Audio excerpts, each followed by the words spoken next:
वज़ीर आज़म शहबाज शरीफ़ जी सदारत हेठ अहम इजलास। सरकारी इदारनि जे मुलाज़िमनि जी पगारनि मां 5 खां 30% कटौती जो फ़ैसिलो। कारपोरेशन ऐं ॿियनि इदारनि में हुकूमती नुमाइंदा बोर्ड इजलास में शिरकत जी फ़ीस न वठंदा।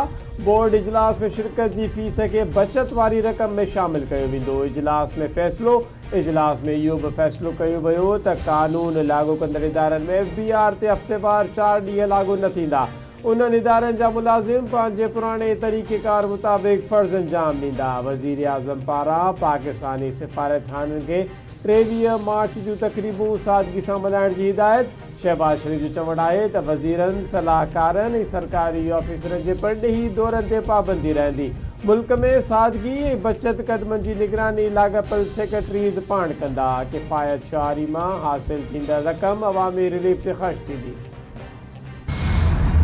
ऑपरेशन ग़ज़ब-लिल-हक़ तहत पाक फ़ौज जी कार्रवाई में Kandahar airfield oil storage sites तबाह कयूं वयूं। सिक्योरिटी ज़रियनि मूजिबि पाक फ़ौज ऑपरेशन ग़ज़ब-लिल-हक़ तहत 12 ऐं 13 मार्च जी राति कंधार एयरफील्ड जी ऑयल स्टोरेज साइट्स खे असराइती हमलनि ज़रिए तबाह करे छॾियो आहे। Oil storage sites Afghan Taliban ऐं ॿियूं दहशतगर्द तंज़ीमूं पंहिंजे कुधियुनि कार्रवाईअ लाइ इस्तेमालु करे रहियूं हुयूं। पाक फ़ौज असराइती ऐं ताक़तवर कार्रवाईअ ज़रिए अफ़गान तालिबान ऐं फितनुल ख़वारिज जे दहशतगर्द ठिकाणनि ऐं फ़ौजी ठिकाणनि खे निशानो बणाए रही आहे। सिक्योरिटी ज़रिए जो चवणु आहे त ऑपरेशन ग़ज़ब-लिल-हक़ तहत कार्रवायूं टारगेट हासिल करण ताईं जारी रहंदियूं। फ़ौज पंहिंजी समूरी सघ सां दहशतगर्दी ख़िलाफ़ क़दम खणी रही आहे। सदर आसिफ अली ज़रदारी जी अफ़गान तालिबान पारां पाकिस्तान में ड्रोन हमलनि जी मज़म्मत। कोयटा, कोहाट ऐं रावलपिंडी में ड्रोन हमलनि सबबि ज़ख़्मी थियण लाइ नेक ख़्वाहिशनि जो इज़हार। सदर जो चवणु आहे त अफ़गान दहशतगर्द हुकूमत असांजे दोस्त मुल्कनि सां ॻाल्हाइण छो चवे थो। अफ़गान हुकूमत पाकिस्तानी शहरियुनि खे निशानो बणाइण जी कोशिशि करे ॻाढ़ी लकीर पार कई। ॻाढ़ी लकीर पार करे दहशतगर्द तालिबान हुकूमत पाण ते संगीन नतीजा मोड़ी छॾिया आहिनि। पाक फ़ौज तोड़े सिक्योरिटी इदारा मुल्की दिफ़ाई अवाम जे तहफ़ुज़ लाइ पुरज़म आहिनि। पाकिस्तान विच ओभर में अमन खे हथी ॾियण वारी कोशिशुनि में रुधल आहे। पाकिस्तान कस्टम्स कराची सिंध हुकूमत जी गाॾी दस्तावेज़नि बावजूदि नॉन कस्टम करार ॾेई ज़ब्त करे वरिती। सीनियर वज़ीर शर्जील इनाम मेमण जो चवणु आहे त पाकिस्तान कस्टम्स 12 मार्च ते सिंध हुकूमत जी हिक गाॾी खे नॉन कस्टम पेड करार ॾेई ज़ब्त कयो। गाॾी इतलात खाते जी मिल्कियत आहे। लाॻापियल अख़्तियारनि खे समूरा सरकारी दस्तावेज़ ॾेखारिया आहिनि। ज़ब्त कयल गाॾी इंडस मोटर कंपनी जी आउटलेट ज़रिए ख़रीद कई वई आहे। समूरा दस्तावेज़ी सबूत फ़राहम करण बावजूदि गाॾी खे तहवील में वठणु इंतिहाई नाअहली ऐं सूबाई हुकूमत जे हिक खाते सां न क़बूलण जोॻो रवैयो आहे। पाकिस्तान कस्टम्स बिना देर गाॾी वापसि करे ऐं मामले ते लिखत में माज़रत बि पेश करे। साल 2026 कराची लाइ तरक़ियाती कमनि जो साल आहे। हलंदड़ साल 88 अरब रुपया कराचीअ ते ख़र्च कंदासीं। 1058 मुख़्तलिफ़ स्कीमूं मुकमल करे रहिया आहियूं। तरक़ियाती कम शुरू करे असां पंहिंजा वादा वफ़ा कया। कराची जे सभिनी इलाइक़नि में तरक़ियाती कम कराया पिया वञनि। 70 करोड़ रुपया ओल्ड सिटी एरिया में ख़र्च करे रहिया आहियूं। कराची जे कमर्शियल एरियाज़ जूं हालतूं ठीक न हुयूं। असां न रुगो शहरियनि पर कमर्शियल एरियाज़ जो बि ख़्यालु रखियो। कराची जे मेयर मुर्तज़ा बाब जूं मीडिया सां ॻाल्हियूं। संदसि चवणु आहे त कराची जे तारीख़ी विरसे खे बि महफ़ूज़ करण लाइ कमु करे रहिया आहियूं। 100 साल पुराणी KMC बिल्डिंग जी बहाली जो कमु थी रहियो आहे। सिटी कोर्ट जे पुठिएं हिसे ते बि कमु जारी आहे। 1926 जी तारीख़ी होती मार्केट खे असां बहाल कयो। अमरीका B-2 बमबार जहाज़ ईरान ॾांहुं रवाना करे छॾिया। विच ओभर में 5000 फ़ौजी मुक़ररु करण जो बि ऐलान। अमरीकी सेंट खां मूजिबि B-2 बमबार जहाज़ रवानो करण जो मक़सदु डिघे फ़ासिले खां हमिलो करे न सिर्फ़ ईरानी हुकूमत खां लाइ ख़तरे खे ख़तमु करणु आहे पर मुस्तक़बिल में हुन जी ॿीहर ताक़त बहाल करण जी सलाहियत खे बि ख़तमु करणु आहे। अमरीकी अख़बार जी रिपोर्ट मुताबिक़ अमरीकी जंगी सूरतहाल खे नज़र में रखंदे विच ओभर में पंहिंजे फ़ौजी मौजूदगी वधाइण लाइ 5000 बैरियर्स ऐं फ़ौजी एहलकारनि सां केतिरा ई जंगी सामूंडी जहाज़ बि मुक़ररु करण जो फ़ैसिलो कयो आहे। सामुंडी लंघ हुर्मुज़ जी बंदिश सबबि रूसी तेल जी घुर्ज वधी वई। अमरीकी ऐं इसराइली हमलनि सबबि सामुंडी लंघ हुर्मुज़ जी बंदिश सबबि रूस दुनिया खे रोज़ानो $15 करोड़ जो तेल विकिरो करे रहियो आहे। अमरीकी मैगज़ीन लिखियो आहे त रूस कुझु ॾींहं में तेल सिर्फ़ु चीन ऐं भारत खे विकिणियो आहे, उन ते सिर्फ़ु टैक्स जी मद में $2 अरब कमाया आहिनि। सिंध जे सीनियर वज़ीर शर्जील इनाम मेमण पारां ईद उल फितर जे मौक़े ते मुसाफ़िरनि खां वाधू भाड़ो वसूल कंदड़ ट्रांसपोर्टर ख़िलाफ़ कार्रवाइयूं शुरू करण जूं हिदायतूं। पुलिस, ज़िलनि जी इंतज़ामिया, NHA, ट्रैफ़िक ऐं ट्रांसपोर्ट समेत समूरनि लाॻापियल अख़्तियारनि खे कार्रवाईअ जूं हिदायतूं। शर्जील इनाम मेमण जो चवणु आहे त कुझु ट्रांसपोर्टर्स तरफ़ां पाण मुरादो भाड़नि में इज़ाफ़ो करण सबबि मुसाफ़िरनि ते इज़ाफ़ी माली भार पवे थो, जेको कंहिं बि सूरत में क़बूलण जोॻो न आहे। आवाम खे वधि खां वधि सहूलियत फ़राहम करण ऐं इजाज़त खां सवाइ भाड़नि में इज़ाफ़ो रोकण लाॻापियल इदारे जी बुनियादी ज़िम्मेवारी आहे। रोज़ाने जी बुनियाद ते कार्रवाईअ जी रिपोर्ट खाते खे उमाणी वञे।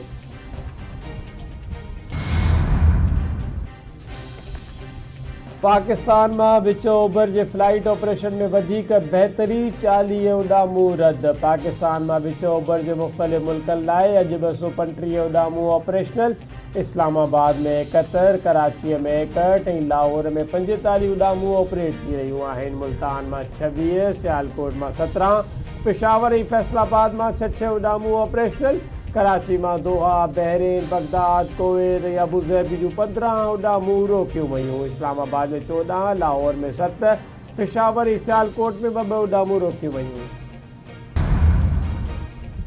CTD जो बन्नू रीजन जे इलाइक़े लकी मरवत में इंटेलिजेंस बेस्ड ऑपरेशन, 6 दहशतगर्द मारिजी विया। CTD मूजिब शागही में कार्रवाई दौरान फायरिंग जी रेवट में 6 दहशतगर्दनि खे मारियो वियो। मारिजी वियल दहशतगर्दनि जी सुञाणप जो अमल जारी आहे। दहशतगर्दनि जे कब्ज़े मां 4 क्लाशनकोफ, 2 पिस्टल, 8 दस्ती बम ऐं IED बरामद थिया।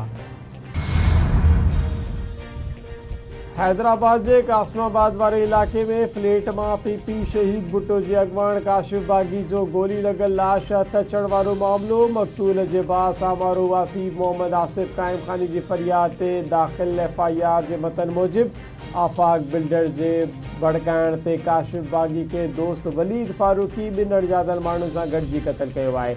आफ़ाक बिल्डर खे सोशल मीडिया ते पोस्ट रखण तां क़तल जूं धमकियूं बि ॾिनियूं हुयूं। मक़तूल काशिफ बागी जो मुड़ु सामारो में मटी मां हवाले कयो वियो। जनाज़े नमाज़ में सियासी समाजी अॻवाननि, शहरीअ जी वॾे अंग में शिरकत। सोग में शहर बंदि। ज़रई यूनिवर्सिटी टंडोजाम जे शागिर्द ठुलवासी आसिफ नूर कंडराणी जी मौत नओं रुख़ अख़्तियार करे वरितो। आसिफ नूर कंडराणी जे वारसनि तरफ़ां क्लास फेलो ऐं इंतज़ामिया ते क़तल जो इल्ज़ाम। वालिद नूर हसन कंडराणी इल्ज़ाम मुड़ियो आहे त संदसि पुट खे टॉर्चर कयो वियो, जंहिंजे करे हुन ख़ुदकुशी कई। पुट जा 2 मोबाइल बि गुम आहिनि। ब्लैकमेल करे पैसा वरिता विया। आसिफ जवाबदारनि जा नाला ॿुधायो वियो आहे। यूनिवर्सिटी इंतज़ामिया ऐं 5 वेझनि दोस्तनि खेसि मजबूर कयो। पाकिस्तान समेत सॼी दुनिया में अॼु दरियाहनि जो आलमी ॾियारो मल्हायो पियो वञे। सिंध जे मुख़्तलिफ़ शहरनि में तंज़ीमनि पारां रैलियूं। मलीर जे इलाइक़े इब्राहिम हैदरी में पाकिस्तान फिशर फॉक फोरम पारां दरियाहनि जो तहफ़ुज़, इंसाननि जे तहफ़ुज़ जे उनवान हेठि रैली कढी वई। रैली मुख़्तलिफ़ रस्तनि खां थींदे मल जेटी पहुती। समुंड खे गुलनि जी भेटा। अॻवाननि जो चवणु आहे त दरिया जा ज़ख़ीरा ख़तरे में आहिनि। इंडस डेल्टा तक़रीबन तबाह थी चुकी आहे। गदलाण ऐं आलूदगी सबबि समुंड जो इकोसिस्टम बि वजूद विञाए रहियो आहे। दरियाहनि, समुंडनि ऐं नदियुनि नालनि जो तहफ़ुज़ यकीनी बणाइणु ज़रूरी आहे। क़दम न खयां विया त इंसाननि सां गॾु चौपायो माल तबाही किनारे पहुची वेंदो। दरिया ज़िंदगी, मईशत, माहौलियात ऐं सक़ाफ़त जा ज़ामिन आहिनि। सिंधु दरिया असांजी तारीख़, तहज़ीब ऐं मईशत जो बुनियादु आहे। मौसमियाती तब्दीली ऐं पाणी खोट सिंधु दरिया ऐं उन जे डेल्टा लाइ वॾो चैलेंज आहे। पाणी खोट सबबि केतिरा ई लख एकड़ ज़रई ज़मीन समुंड गड़काए चुको आहे। सिंध जे वॾे वज़ीर सईद मुराद अली शाह जो दरिया जे आलमी ॾियारे ते पैगाम। संदसि चवणु आहे त तमर जे ॿेलनि ऐं सामुंडी हयात जो दारोमदार सिंध डेल्टा ते आहे। सामुंडी आबादीअ जी बका बि सिंधु दरिया जे डेल्टा सां जुड़ियल आहे। कुदरती वसीलनि जे तहफ़ुज़ सां गॾु आवाम जे मुस्तक़बिल खे महफ़ूज़ बणाइणु तरजीह आहे। T20 वर्ल्ड कप मां उमीदूं पूरियूं न थियूं। कोच ऐं कप्तान गॾिजी रांदीगर चूंडींदा आहिनि। टीम में समूरियूं शयूं गॾियल मुशावरत सां थींदियूं आहिनि। कोच ऐं कप्तान सिलेक्शन कमेटी सां गॾिजी फ़ैसिला कंदा आहिनि। क़ौमी क्रिकेट टीम जे सिलेक्शन कमीशन जे हेड कोच आकिब जावेद जी लाहौर में प्रेस कॉन्फ्रेंस।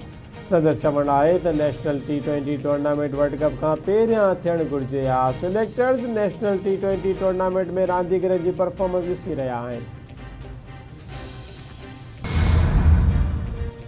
कराची में सिंध रेंजर्स जी कार्रवाई। फुरई स्ट्रीट क्राइम में मुलविस टे जवाबदार गिरफ़्तार। रेंजर्स तर्जुमान मूजिब सिंधी ॻोठ में कार्रवाई दौरान चांडियो गैंग जे 3 जवाबदारनि खे गिरफ़्तार कयो वियो।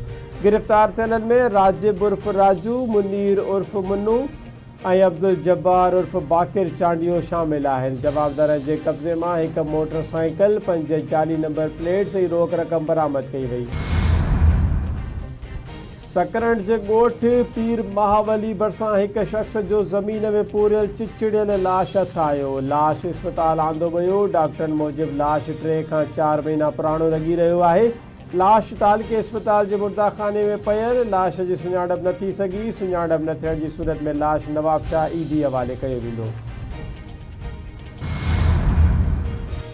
जूही भरिसां ॻोठ सिम शरीफ़ में आलखाणी ऐं चांडिया बिरादरी जे 2 धुरियनि में ज़मीनी तकरार तां झेड़ो।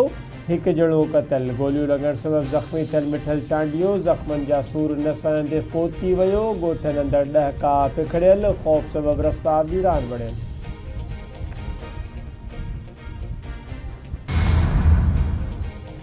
कराची में मंगो पीर इज्तिमा गाह इलियास मस्जिद भरिसां ख़ौफ़नाक रोड हादसो। वाटर टैंकर जो मोटरसाइकिल खे टक्कर। ॿारड़ो फ़ौत, 3 ॼणा ज़ख़्मी थी पिया। फ़ौती जी सुञाणप 5 वरहीअ जे हसन पुट मोहम्मद फैसल जे नाले सां थी। ज़ख़्मियुनि में शर्जील, फातिमा ऐं अब्दुल्ला पुट मोहम्मद कैसर शामिल। इस्पताल मुंतक़िल। मुरीद शाख भरिसां कुकरियनि सां भरियल मज़दार राड टुटण सबबि कल्टी। हिकु ॼणो फ़ौत। फ़ौती जी सुञाणप सादकाबाद वासी यासिर नाले सां थी। ककड़ भरिसां ॻोठ भाई खां जमाली वटि इंडस हाईवे ते गाॾीअ जी टक्कर में पोरियत फ़ौत। फ़ौतीअ जी सुञाणप ॻोठ अहमद ख़ान बबर वासी इम्तियाज़ अली बबर नाले सां थी। मीरपुर ख़ास में ट्रैक्टर ट्राली ऐं मोटरसाइकिल में टक्कर थी पियो। हिकु ॼणो फ़ौत, 2 ॼणा ज़ख़्मी। इस्पताल मुंतक़िल। सुल्तान कोट भरिसां मुसाफ़िर कोच जी टक्कर में बाटड़ू फ़ौत थी वियो। शहरी दीदार हुसैन काकी पोतो रोड क्रॉस करे रहियो हो त मुसाफ़िर कोच खे टक्कर हयो।